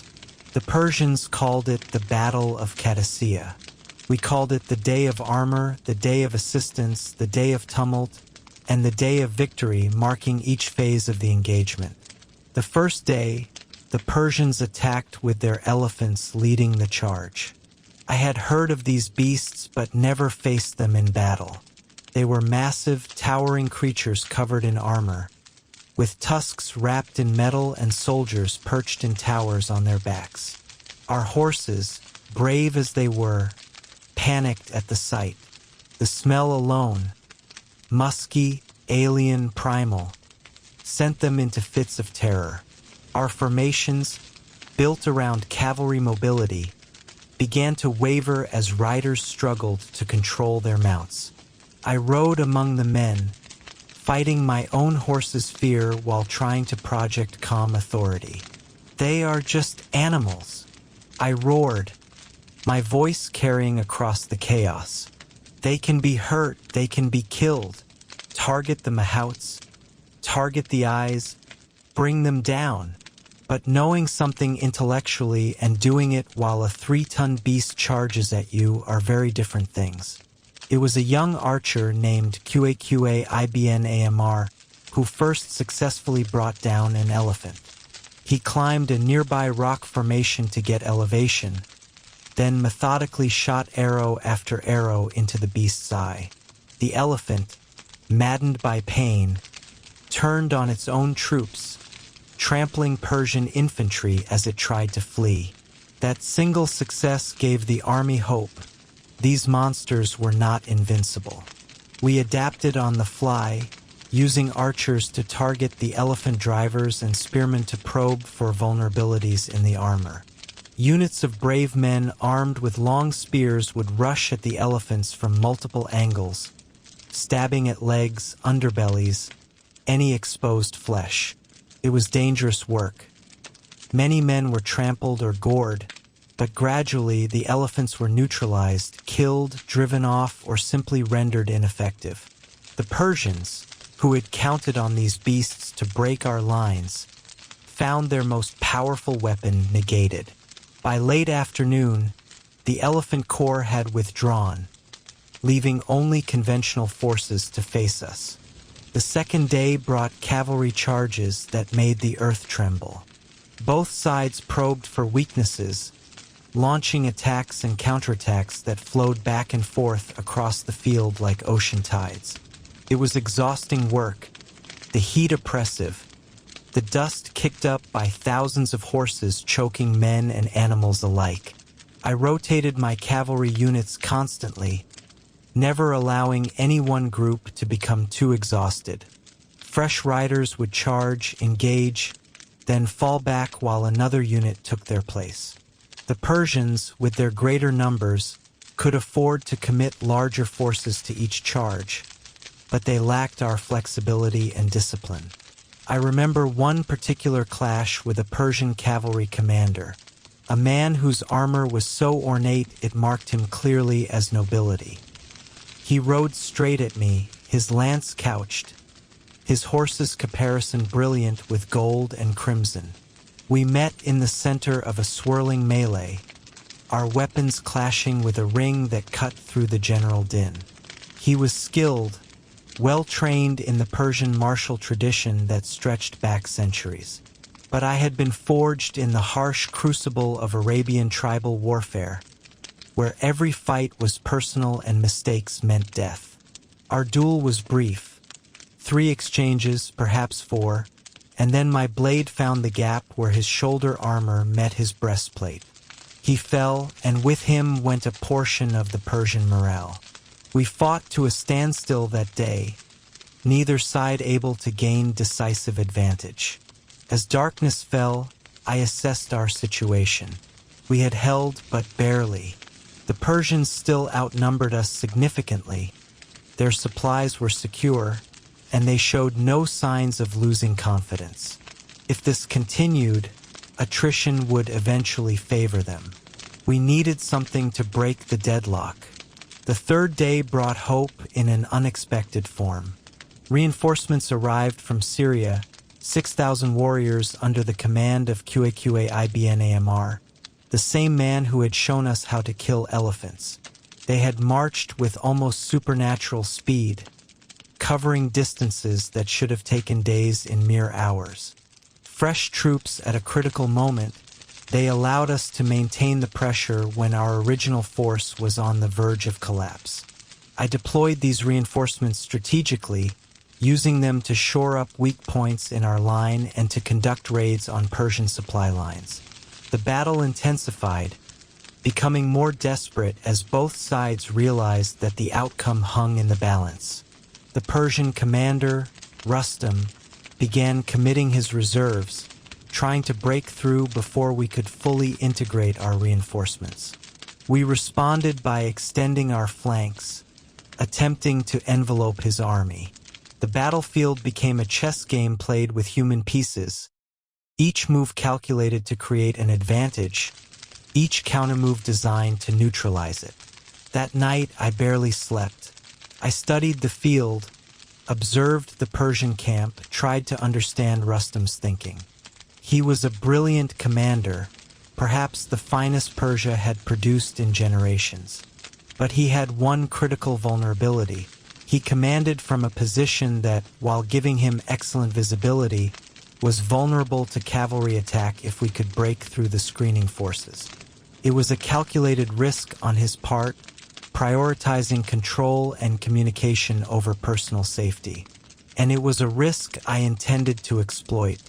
And then came the 4th day, the day I had been planning for, waiting for. I had studied the Persian commander, a man named Rustam Farrokhzad, observing how he positioned himself, where he placed his guard, what signals he used to coordinate his massive army. And I had noticed that for all his skill, he made one critical error. He commanded from a position that, while giving him excellent visibility, was vulnerable to cavalry attack if we could break through the screening forces. I assembled our best riders, perhaps 3,000 men, and gave them the most important mission of the battle. We are going to charge directly at Rustam's position, I told them. It will look suicidal. The Persians will think we are desperate, that we have lost our minds. Let them think that, because when we break through their lines and their general falls, the entire army will collapse. We charged in the afternoon, when the sun was behind us and in the Persians' eyes.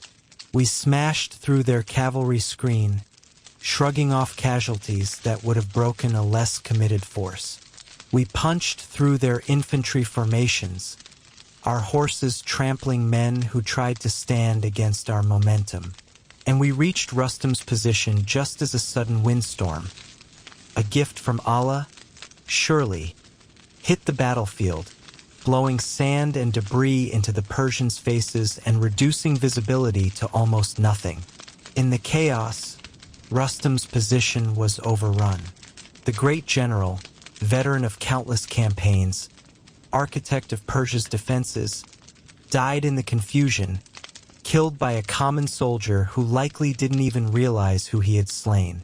When word spread that Rustam was dead, the Persian army, This massive, powerful force that had seemed invincible simply came apart. Units fled in disorder, commanders lost control. The coordinated defense became a mob of panicked men desperate to escape. We pursued them for days, all the way to the gates of Ctesiphon, the Persian capital. The greatest empire in the East, a power that had stood for centuries, was broken by Muslim warriors fighting in the name of Allah. The fall of Ctesiphon was inevitable after Qadisiyyah. The city that had been the seat of Persian power, whose palaces were legendary for their splendor, opened its gates without significant resistance. We entered in wonder, men from the deserts of Arabia walking through halls adorned with treasures beyond our imagination. Gold, jewels, silks, spices. The accumulated wealth of generations of Persian emperors lay before us. But Umar had given strict instructions. No looting, no excess, no corruption. Everything was to be catalogued, valued, and distributed according to Islamic law. The warriors who had conquered Ctesiphon would receive their share, yes, but the bulk would go to the treasury, to be used for the benefit of all Muslims. Some of my men grumbled at this. They had risked their lives. Shouldn't they enjoy the fruits of victory? But I enforced Umar's orders absolutely. We were not bandits or pillagers. We were Muslims, and we would behave as such. Part 10, the Syrian Front. While I had been conquering Persia, other Muslim armies had been engaged in Syria, fighting against the Byzantine Empire. The Byzantines, like the Persians, initially dismissed us as a minor threat. They had legions that had fought from Britain to Persia, generals trained in centuries of Roman military tradition, fortifications that had withstood countless sieges. What could desert Arabs possibly do to threaten such power? They would find out. Umar summoned me from Iraq, reassigning me to the Syrian front. The campaign there had bogged down, with several Muslim commanders leading independent forces without adequate coordination. The Byzantines, recognizing the threat, had assembled a massive army under the Emperor Heraclius himself. Some sources claim it numbered in the hundreds of thousands, though even conservative estimates put it at well over 100,000 men. When I arrived in Syria and assessed the situation, I immediately saw the problem. Our forces were scattered, each commander fighting his own battles without reference to the larger strategic picture. The Byzantines were using their superior numbers to pick us off piecemeal, winning through attrition what they could not win through decisive battle. I sent word to all Muslim commanders: consolidate our forces, fall back to defensible positions, and prepare for a major engagement. Some were reluctant. They had won their own small victories and feared that retreat would be seen as weakness. But I was insistent, and my reputation gave weight to my commands. Gradually, the Muslim armies assembled in a valley called Yarmouk, near the border between Syria and Palestine. The Battle of Yarmouk would be my masterpiece, the engagement that demonstrated everything I had learned in 2 decades of warfare. I had 30 to 40,000 warriors. The Byzantines had perhaps 200,000. The odds were worse than Qadisiyyah, and the enemy was, if anything, more formidable. The Byzantines were the inheritors of Rome's martial tradition, with centuries of military wisdom encoded in their training and tactics. Their legions had conquered half the known world. Their generals studied in academies where the campaigns of Caesar and Scipio were dissected and analyzed. They had professional soldiers who had served for decades, not tribal warriors fighting their first real war. But I had advantages the Byzantines did not recognize: mobility, adaptability, and the sheer ferocity of men who believed that death in battle guaranteed paradise. And I had time, precious weeks before the battle, to prepare, to study, to plan. I spent those weeks before the battle studying the terrain with an attention to detail that bordered on obsession. The valley of Yarmouk was a natural amphitheater, bounded on one side by steep gorges that plunged to the river below. I walked every inch of that ground, noting where the soil was firm enough for cavalry charges, where rocky outcroppings could provide defensive positions, where the ravines might serve to channel enemy movements. I observed the winds and weather patterns, noting that storms typically blew from the southwest, which would put them at our backs and in the Byzantines' faces if we positioned ourselves correctly. I studied the Byzantine camp through scouts and spies, learning their routines, identifying their commanders, understanding their supply lines. The Byzantine general Vahan was a capable officer, methodical and professional. He deployed his forces in the traditional Roman manner: heavy infantry in the center, cavalry on the wings, skirmishers forward to harass and probe. It was a formation that had won 1,000 battles across 1,000 years. But it was also predictable, rigid, designed for the set-piece battles that Rome had always favored. I identified each weakness in the Byzantine position. Their supply lines stretched back to Damascus, vulnerable to raids. Their cavalry, while numerous, was heavy armor designed for frontal charges, not the fluid, rapid warfare that was our specialty. Their infantry, though well-disciplined, was dependent on maintaining formation, break that formation, and they would lose their primary advantage. And most critically, their command structure was hierarchical and inflexible. Decisions had to pass up and down chains of command, creating delays that an agile opponent could exploit. And I formulated a plan that would have seemed insane to any conventional military mind. I would allow the Byzantines to attack, to commit their forces to assaulting our positions, and only then would we strike. It was the opposite of what they expected. Muslim armies had gained a reputation for aggressive offense, for taking the initiative and keeping it. They would not anticipate that we would fight defensively, drawing them in before springing the trap.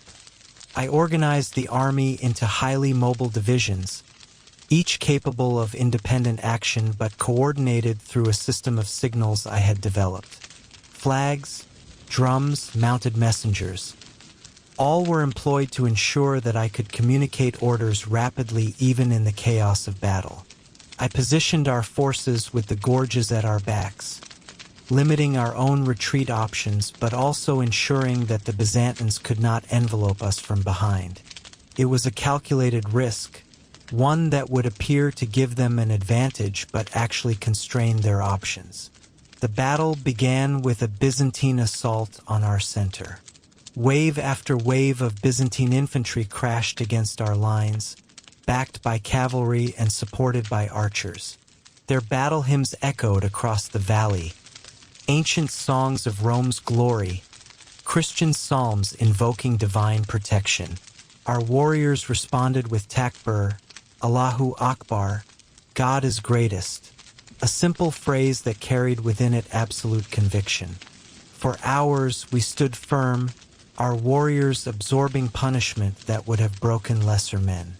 The Byzantines were pushing us back, slowly, steadily, and their commanders probably believed they were on the verge of victory.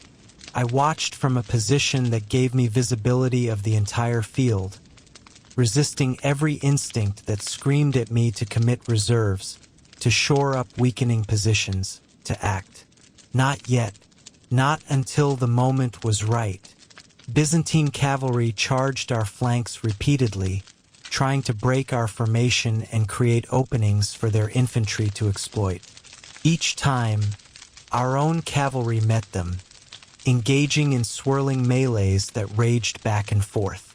The dust became so thick that visibility dropped to mere yards. Men fought in a fog of confusion, guided more by training and instinct than by sight.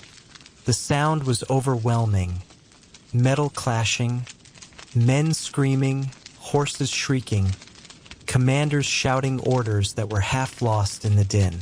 I could feel the battle reaching its critical point, that moment when everything balanced on a knife's edge. The Byzantines had committed their reserves, their forces fully engaged across the entire line. Their focus was entirely on the frontal assault, on breaking through our defenses and routing us into the gorges at our backs. They thought they were winning. They thought victory was within grasp. That was exactly what I needed them to think. But I was watching, waiting for the moment when their formations became overextended, when their reserves were committed, when their focus was entirely on the frontal assault. And when that moment came, I unleashed the cavalry I had been holding in reserve, hidden from Byzantine observation in ravines and behind rock formations. I gave the signal, 3 drumbeats followed by a sustained roll, a pattern that every commander knew meant general assault. And from both flanks simultaneously, from positions the Byzantines hadn't properly scouted, cavalry units appeared as if conjured from the earth itself. We struck their flanks simultaneously from both sides, cavalry units that had been concealed in ravines suddenly appearing on the wings of the Byzantine army. The impact was catastrophic. Byzantine units that had been advancing confidently suddenly found themselves fighting in multiple directions, their flanks collapsing, their rear threatened. I led one of the cavalry charges personally, my sword singing as it had not sung since my youth. We cut deep into the Byzantine formations, sowing panic and disorder. The Byzantine cavalry tried to respond, but they were heavy armored units designed for frontal charges, not the fluid, rapid warfare that was our specialty. We danced around them, struck from unexpected angles, vanished before they could coordinate a response. For 3 days, the battle raged. Each day, the Byzantines attempted to break through, and each day we held firm and counterattacked. Their numbers advantage became meaningless as the valley's confines prevented them from bringing their full force to bear. And each engagement saw more Byzantine units decimated, more commanders killed, more men fleeing the field. On the 6th day, disaster struck the Byzantines, though it was a disaster I had anticipated and planned for. A massive sandstorm swept across the battlefield, driven by winds that blew directly into the Byzantine faces while protecting us from the worst of its effects. In the chaos and reduced visibility, I launched our final attack, a general assault across the entire line. The Byzantine army, battered by days of fighting, disoriented by the storm, caught off balance by our sudden aggression, finally broke. What had been an army became a mob, what had been a withdrawal became a rout, what had been an orderly defensive campaign became a slaughter. Thousands of Byzantines were killed or captured. Thousands more fled northward, abandoning Syria to the Muslims. Emperor Heraclius, watching from a distance as his army disintegrated, reportedly said, "Farewell, Syria, and what an excellent country this is for the enemy." He withdrew to Constantinople, leaving Syria to us. The Byzantine Empire, which had seemed eternal, was now confined to Anatolia and points west. The entire Levant was ours. Part 11, The Politics of Peace. Victory brought new challenges, ones I was less equipped to handle than battlefield tactics. As Syria and Iraq were absorbed into the caliphate, administrative questions arose. How should we govern these territories? How should we treat the local populations, many of whom were Christian or Zoroastrian? How should we distribute the wealth we had captured? What laws should apply? Umar ibn al-Khattab proved himself a brilliant administrator as well as a strategist. He established systems for governance, taxation, and justice that would serve as the foundation for the Islamic empire for centuries. But his relationship with me became complicated. I was a warrior, not a bureaucrat.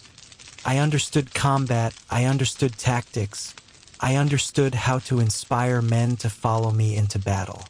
But the intricacies of civil administration, the delicate diplomacy required to manage diverse populations, the financial planning necessary to sustain an expanding empire, these were not my strengths. Moreover, Umar and I had different temperaments. He was austere, ascetic, living with a simplicity that bordered on hardship despite being the leader of an empire. I, while committed to Islam and trying to live righteously, was more comfortable with the trappings of success. I had wealth accumulated from my share of the conquests, and I saw no sin in enjoying it moderately. Umar saw this as a potential source of corruption. The tensions came to a head after an incident involving a local chieftain who I felt had violated the terms of a treaty. Acting on my own authority, I ordered punitive action, a raid that resulted in casualties and property damage. Umar was furious. He summoned me to Medina and reprimanded me publicly, reminding me that military commanders do not make political decisions unilaterally, that there are procedures and protocols that must be followed. It was humiliating, being dressed down like an errant child in front of the very men I had led to victory. My pride, that old enemy I thought I had conquered, stirred within me. I almost responded with anger, almost defended myself with references to all I had accomplished.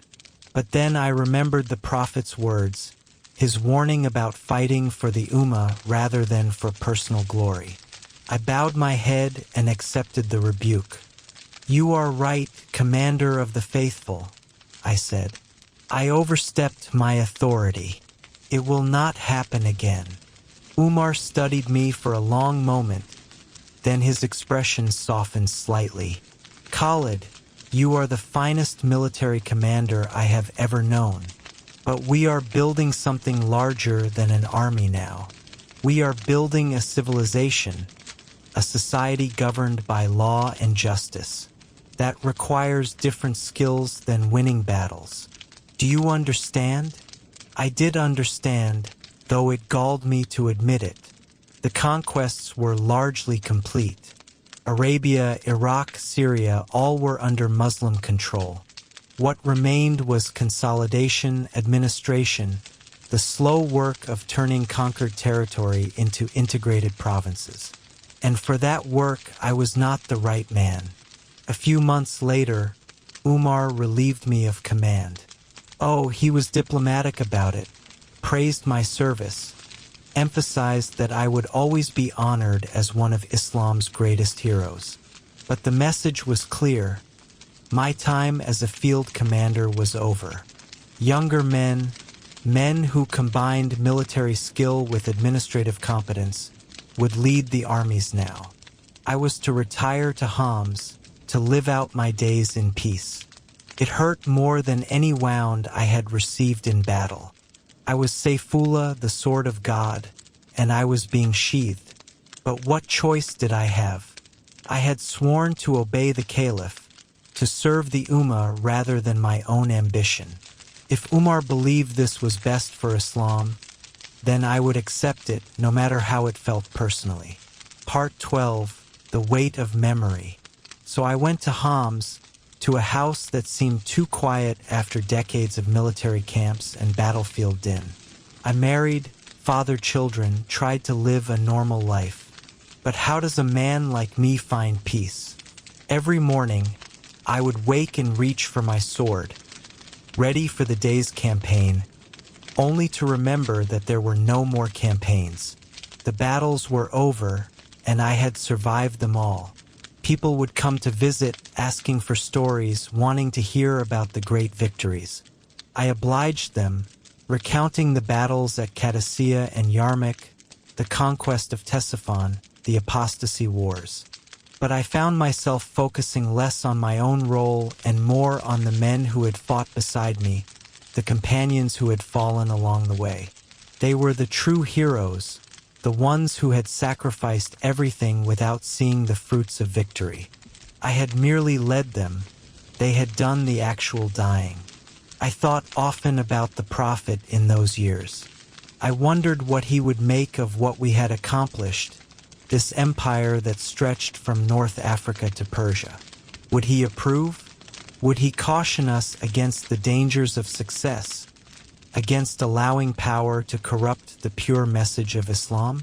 I wished desperately that I could ask him, but that privilege was denied to me. News reached me of further conquests. Egypt fell to the Muslims, that ancient land of pyramids and pharaohs brought under the banner of Islam. North Africa was being systematically conquered. The Byzantine Empire continued to shrink, losing territory year after year. Even Persia, though Yazdijerd continued to flee eastward claiming authority, was effectively finished as an independent power. Part of me longed to be part of those campaigns, to lead one more great army, to feel the weight of command one more time. But I suppressed those longings. That was the old Khalid speaking, the man who fought for glory. I had to be content with what I had accomplished, with the role I had played in establishing Islam as a world power. Umar ibn al-Khattab was assassinated by a Persian slave, stabbed while leading prayers in the Mosque of Medina. When I heard the news, I wept. We had not always agreed, but I had respected him enormously. He had been exactly what the Ummah needed in those crucial years after the Prophet's death. A strong, uncompromising leader who established the foundations of Islamic governance while keeping the conquests on track.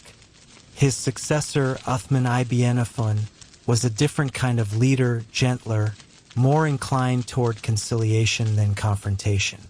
The Muslim empire continued to expand under his rule, but the unity that had characterized the early years began to fray. Political factions emerged. Old tribal rivalries reasserted themselves. Disputes over the distribution of wealth and power grew more bitter. I watched these developments with concern.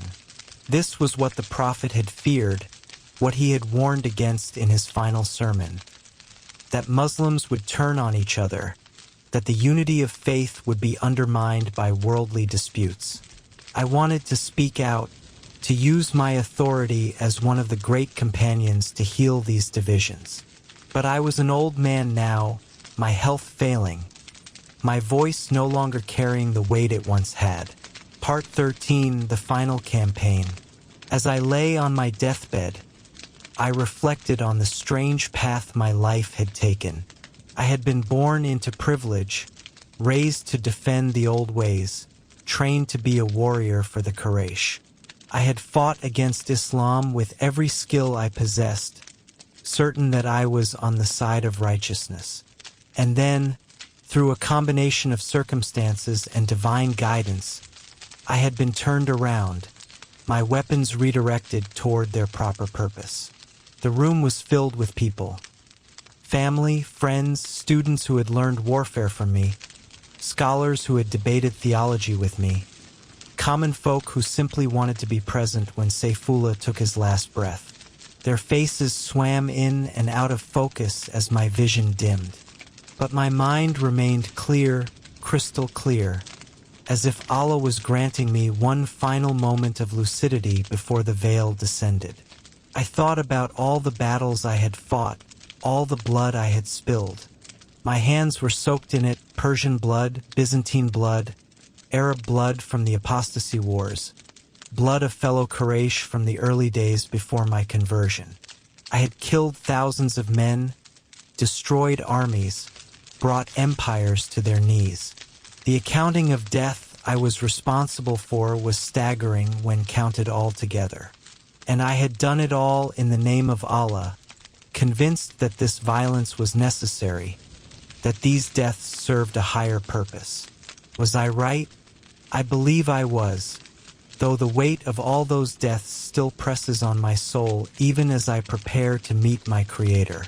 Islam needed to be defended, needed space to grow, needed to be strong enough that it could not be easily crushed by those who opposed it.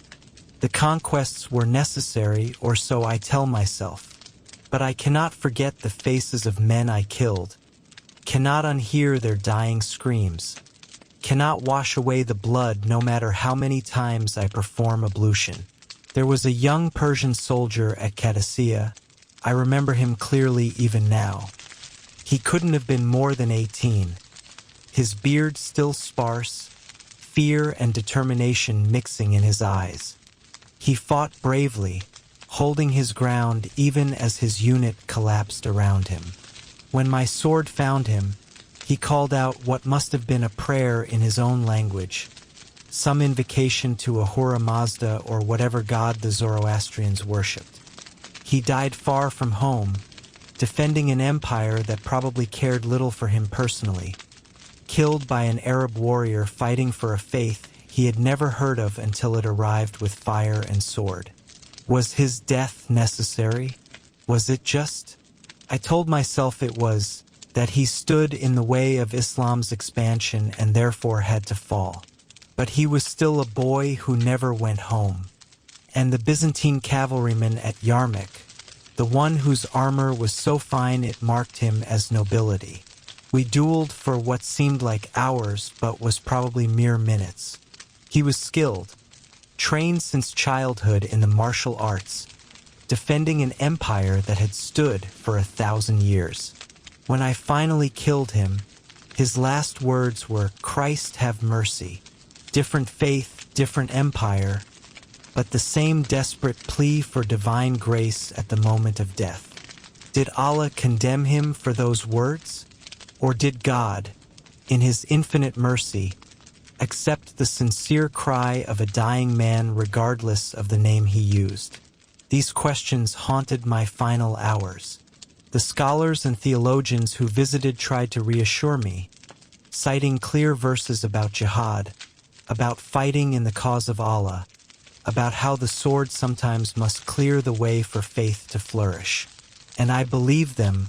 I had to believe them, or else my entire life's work was meaningless murder on a grand scale.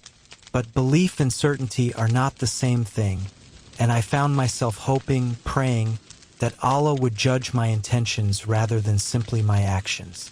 My body, which had survived countless battles without serious injury, was failing me now, not from some heroic wound received in glorious combat, but from illness, age, the simple wearing down of flesh that comes to all men eventually.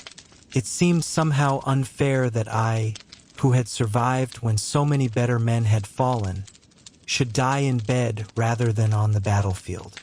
I had always imagined dying with a sword in my hand, falling in some final glorious charge, martyred in the cause of Islam. Instead, I was expiring slowly, my strength ebbing day by day, my body becoming a prison for a mind that still yearned for action. Is this how it ends? I whispered to one of my sons who sat vigil beside me. Not in battle, but in bed like a merchant or a farmer. He gripped my hand, tears streaming down his face.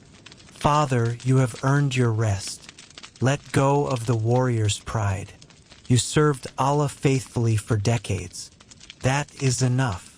But was it enough? That question plagued me. There were still territories unconquered, still enemies of Islam who stood unopposed, still battles to be fought. And here I lay useless, a sword grown too dull to cut. The empire would continue without me, wars would be fought by younger men, victories won by commanders who had learned from my tactics but would develop their own styles. I was becoming obsolete, history rather than current events. Yet perhaps that too was Allah's will. Perhaps I was meant to see the fruits of our conquests, to understand that the fighting was not an end in itself but a means to create something lasting. The Islamic Empire would outlive me, would continue to expand and evolve long after my bones had returned to dust.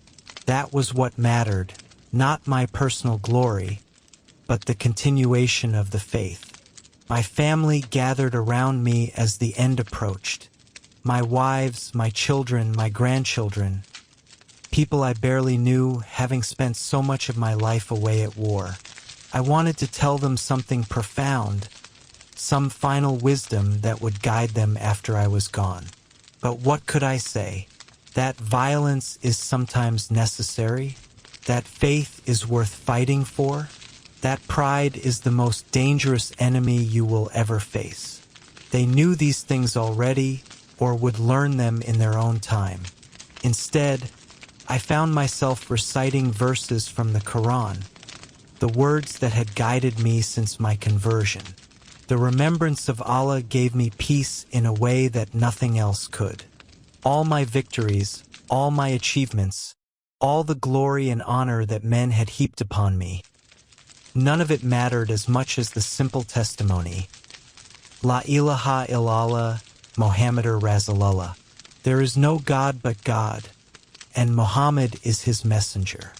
On my final night, I had a vision, or perhaps a dream, or perhaps something in between. I saw the Prophet standing before me, just as he had been on the day I converted, radiant with divine light. He smiled at me, and all the pain and fear vanished. "Welcome home, Khalid," he said. "You have served well. The sword of God has completed its work." "Have I?" I asked, my voice sounding distant even to my own ears. "There is still so much undone, so many enemies of Islam still standing." "There will always be enemies," the Prophet replied. "There will always be another battle to fight, another conquest to pursue. But your part in this story is complete. Others will carry on the struggle. You can rest now. Rest." After a lifetime of warfare, of constant movement and action, the very concept seemed alien. But as the Prophet's image faded and darkness gathered around me, I found that rest was exactly what I desired. My time as the sword was over. Let others take up the blade. I had earned my peace. Epilogue: The Legacy of Steel. I died in the year 642 CE, 21 years after the Prophet Muhammad, peace be upon him. They buried me in Homs, in Syria, the land I had conquered, but where I had found something resembling peace in my final years. My grave was simple, unmarked save for a small stone, appropriate for a man who had tried, in the end, to serve something greater than himself. The funeral was attended by thousands, common soldiers who had served under me, commanders who had learned warfare at my side, scholars who had debated with me, administrators who had worked to consolidate the territories I had conquered. They came from across the empire, from Egypt and Iraq, from Arabia and Palestine, from newly conquered lands in North Africa. Each one had a story about me, a memory of something I had said or done. Most of the stories were probably exaggerated, legends already forming around my name even before my body was cold. I heard them talking as I lay dying, their voices drifting through the haze of fever and pain. "He never lost a battle as a Muslim," one said. "Undefeated in over 100 engagements," claimed another. "The greatest military commander in Islamic history," a third asserted. The praise was uncomfortable, even in my diminished state. I wanted to tell them that I had lost battles in my youth, that luck played as much a role as skill, that I was simply a man who happened to be in the right place at the right time with the right skills. But my voice was too weak, and perhaps they needed the legend more than they needed the truth. But my story did not end with my death.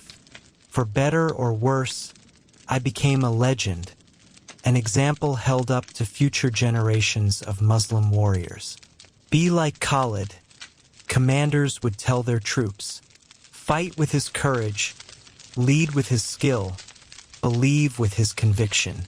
I became a symbol, an ideal, a standard by which military excellence was measured.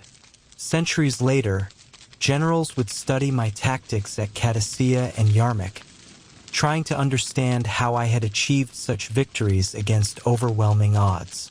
I wonder sometimes, from whatever state I now inhabit, whether this legacy is blessing or curse. Young men went to war invoking my name, convinced that faith and courage would lead them to victory as it had led me. But they forgot that I also suffered defeats, that I made mistakes, that many of my victories came at terrible cost. They remembered the glory but forgot the blood, remembered the triumphs but forgot the weight of command, remembered the legend but forgot the man. I wonder sometimes if this is what the Prophet intended when he called me Sayfullah. A sword is a tool wielded by the hand that holds it. It is neither good nor evil in itself. Its morality comes from the purpose to which it is put. I tried to be a righteous sword, a weapon used in defense of truth and justice. But I was also human, flawed, prone to pride and anger and all the weaknesses that afflict mankind. The difference between righteousness and atrocity is often thinner than we want to believe, a matter of intention and circumstance more than clear moral lines. My conquests established Islamic power across vast territories, creating an empire that would last for centuries and influence billions of lives. Cities I captured became centers of learning and culture. Damascus, with its great mosque, Baghdad, which would become the intellectual capital of the medieval world, Cairo, which still stands as a testament to Islamic civilization. Peoples I defeated were integrated into the Islamic world, contributing their own rich traditions to a civilization that spanned continents. Persian poetry and administration, Byzantine architecture and crafts, Egyptian agriculture and commerce. The violence I committed made possible a peace that allowed Islam to flourish, creating conditions where mosques and madrasas could be built, where scholars could debate and innovate, where a golden age of Islamic civilization could emerge. But the violence was still violence. The deaths were still deaths. The suffering was still suffering. I carry that weight even now, even beyond the grave. I do not know if Allah will judge me worthy of paradise for my service or condemn me for the blood on my hands. I can only hope that the faith that drove me, the sincere belief that I was serving a higher purpose, will weigh in my favor when the final accounting is made. On the day of judgment, when all deeds are weighed and all intentions revealed, will my contributions to Islam's survival outweigh the thousands of lives I ended? That is not for me to know, not yet. To those who read this tale, to those who might seek to emulate my path, I offer this warning. Do not confuse success in battle with righteousness. Do not assume that victory proves divine approval. Do not let pride in your accomplishments blind you to your moral responsibilities. I was called the sword of God, but I was never more than a man trying to serve his faith to the best of his limited understanding. Every battle I won was won by the bravery of soldiers who trusted my leadership. Every territory I conquered was held by administrators who brought order after I had brought chaos. Every victory I achieved was built on the sacrifices of men whose names history has forgotten but whose contributions were no less vital than mine. War is sometimes necessary. Islam needed to be defended, needed to be strong enough to survive in a hostile world where powerful empires viewed this new faith as a threat to be eliminated. But war is never glorious, never clean, never without cost. The stories told about battles make them sound noble, exciting, the ultimate test of manhood and faith. The reality is blood and screaming, fear and exhaustion. Young men dying far from home, orphans created, widows made, communities destroyed. Even necessary wars exact a price that should never be celebrated. Remember the men who fall, friend and foe alike. Remember that each death is a tragedy, even if it serves a necessary purpose. Remember that the goal is not conquest for its own sake, but the establishment of justice and the protection of the faith. If the sword must be drawn, let it be drawn reluctantly, wielded precisely, sheathed quickly. The measure of a warrior is not how eager he is to fight, but how reluctant, and how effectively he fights when there is no alternative. I was the sword of Allah, and I cut deep. I conquered empires, defeated armies that outnumbered me 10 to 1. Never lost a battle once I fought under the banner of Islam. But my greatest victories were not military. They were the moments when I set aside my pride, when I accepted correction from those wiser than myself, when I chose the good of the Ummah over my personal ambition.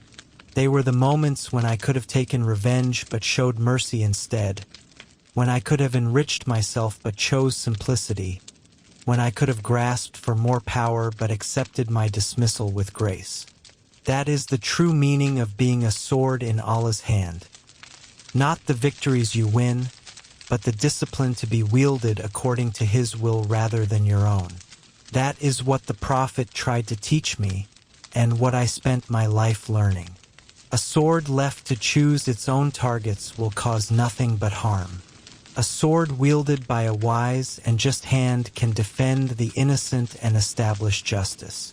The difference lies not in the sword itself, but in the hand that holds it and the will that guides it. I pray that those who come after me understand this. I pray that my legacy is not measured only in territories conquered or enemies defeated, but in the example of a flawed man striving to serve something greater than himself. I pray that future commanders remember that military skill without moral wisdom is just sophisticated savagery. And I pray that the Islamic empire I helped establish becomes truly worthy of the faith it represents. Just merciful, a light to the world rather than just another empire among empires. May Allah forgive my failures and accept my sincere intention. May He grant paradise to all those who fell in the service of Islam, and may He guide the Ummah always toward justice, mercy, and truth. May He forgive me for the times I let pride cloud my judgment, for the unnecessary deaths I caused through impatience or anger, for the pain I inflicted even when fighting for a righteous cause. May He remember that I tried, however imperfectly, to be the instrument He intended me to be. This is my testimony, my final account, the story of how a proud warrior became a humble servant, of how the sword of Allah was forged. Let it serve as both inspiration and warning. Inspiration to courage and faith, warning against pride and excess. Let those who read it remember both my victories and my doubts, both my strength and my weaknesses, both the legend and the man. For in that full accounting lies the truth of what it means to be human and to serve the divine. La ilaha illallah, Muhammadur Rasulullah. There is no God but God, and Muhammad is His messenger. This testimony I give as I pass from this world to the next, hoping that the Judge of all judges will find my service acceptable despite its flaws, that the Merciful will show mercy to one who tried to wield the sword in His name, and that the generations who come after will learn from both my successes and my failures. The sword is sheathed, the warrior rests, the account is given. What judgment follows is in hands greater than mine. The end.